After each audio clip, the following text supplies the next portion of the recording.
ሓደ መዓልቲ ሞትን ፍቅርን ኣብ መንገዲ ተራኸቡ። ሞት ከም ልማዱ ንኹሉ ነገር ብዓይኒ ጥፍኣት እናጠመተ ንፍቅሪ ከምዚ ይበላ፣ ኣንቲ ፍቅሪ ንስኺ ግዛዊት ኢኺ፣ ኣነ ግና ዘላለማዊ እየ። ንስኺ እተምፅእዮ ሓጎስን ዕቤትን ኣነ ብሓንሳበየ ዝብትኖ ንሓዋሩ ዘጥፎን። ስለምንታይ ደኣ ሰባት ንዓኸስ ካብ ክንዲዚ ዘፍቅርኺ? ሞትን ፍቅርን ሓቀኛ ሞራላዊት ዛንታ። ሰላም ሰላም ናይ ዝፋን ሰባዊት ቤተሰብ ክቡራት ኣሕዋተይን ኣሓተይን ከመይ ሰንቢትኩም? ኣነ ሰላም እግዚኣብሔር ይመስገን ብዘለኹሞ ሰላም ክትኾኑ እንዳተመነኹ ከምቲ ልሙድ ብጣዕምቲ ዝኾነት ሞትን ፍቅርን ሞራላዊት ዛንታ ሒዘልኩም ቀሪበ ኣለኹ። ትገብሩለይ መበረታዕ ድማ ኣቐዲመ የመስገን። ትጅምሩ ተለኹም ብላይክን ሸር ሳብስክራይብ እናገበርኹም ጀምርዎ ቦራትውን ኢኹም። እሺ እስከ መጨረሻ ምሳይ ጽንሑ። ሞትን ፍቅርን ሞራላዊት ዛንታ ቀደም እዩ። ኣብ ጥንታዊ ዘመን ሞትን ፍቅርን ኣብ ምድሪ ይመላለሱ ነበሩ ይበሃል። ሞት ጽልሙት ዝኾነ መገልበዊ ለቢሱ ኣብ ዝኸዶ ኩሉ ረዓድን ፍርሕን ይዘርእ ነበረ። ፍቅሪ ግና ብብርሃን ተሰንያ ኣብ ዝኸደቶ ኩሉ ሓጎስን ፍስሃን ትሰንቕ ነበረት። ሓደ መዓልቲ ሞትን ፍቅርን ኣብ መንገዲ ተራኸቡ እሞ ሞት ከም ልማዱ ንኹሉ ነገር ብዓይኒ ጥፍኣት እናጠመተ ንፍቅሪ ከምዚ ክብል ሓተታ፣ ኣንቲ ፍቅሪ ንስኺ ግዛዊት ኢኺ፣ ኣነ ግና ዘላለማዊ እየ። ንስኺ ተምፅእዮ ሓጎስን ዕግበትን ኣነ ብሓንሳየ ዝብትኖን ንሓዋሩ ዘጥፍኦን። ስለምንታይ ደኣ ሰባት ንዓኺ እስካብ ክንዲዚ ዘፍቅሩኺ? ፍቅሪ ብህድእ ዝበለ ድምፂ ብፈገግታን በለት እሞ ከምዚ ኢላ መለሰት፣ ኦ ሞት ሓቂኻ ኢኻ፣ ንስኻ መወዳእታ ናይ ስጋዊ ህላዌ ኢኻ። ኣነ ግን ንህይወት ትርጉምን መቐረትን ዝህብን ኣብ ልቢ ነፍሲ ወከፍ ዝነበርን እየ።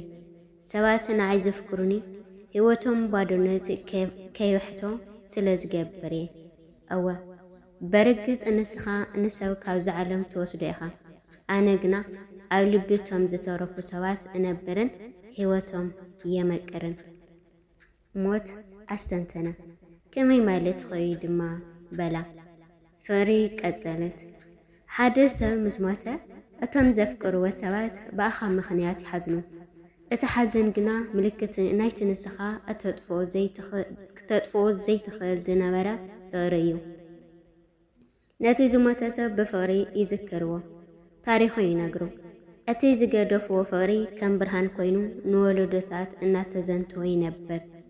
ኣነ ኣብ ዝኽርታቶም፣ ኣብ ቃላቶም፣ ኣብ ንውዓቶም እውን ህያው ኮይነ ነብር ማለት እዩ። ንስኻ ንሰብ ትወስዶ፣ ኣነ ግና ነቲ ዝኸበረ ክፋሉ ማለት ነቲ ፍቅሪ ኣብ ልቢቶም ዝተረፉ የንብሮ። ስለዚ መን ብሓቂ ዘላለማዊ?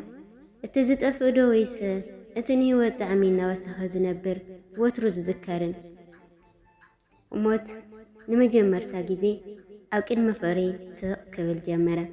ንሱ ንሰብ ካብ ህይወት ይምንዝዖም እኳ እንተኾነ ፍቅሪ ግና ንህይወት ትርጉም ከም ዝህወን ድሕሪ ሞት እውን ኣብ ልቢ ሰባት ንሓዋሩ ክትነብርን ክትዝከርን ከም እትኽእል ተረዳ።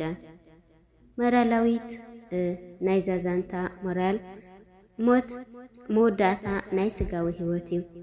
ፍቅሪ ግና ንህይወት ትርጉም ዝህብ ንመዋዕል ዝጓዓዝ ኣብ ልብን ኣብ ዝኽርን ዝነብር ሓይሊ እዩ። ፍቅሪ ነቲ ሞት ዘምጽኦ ጸልማት ብብርሃን ተኪዩ ብተዘክሮን ቀጻልነትን ድርዒ ብምዃን ይስዕሮ።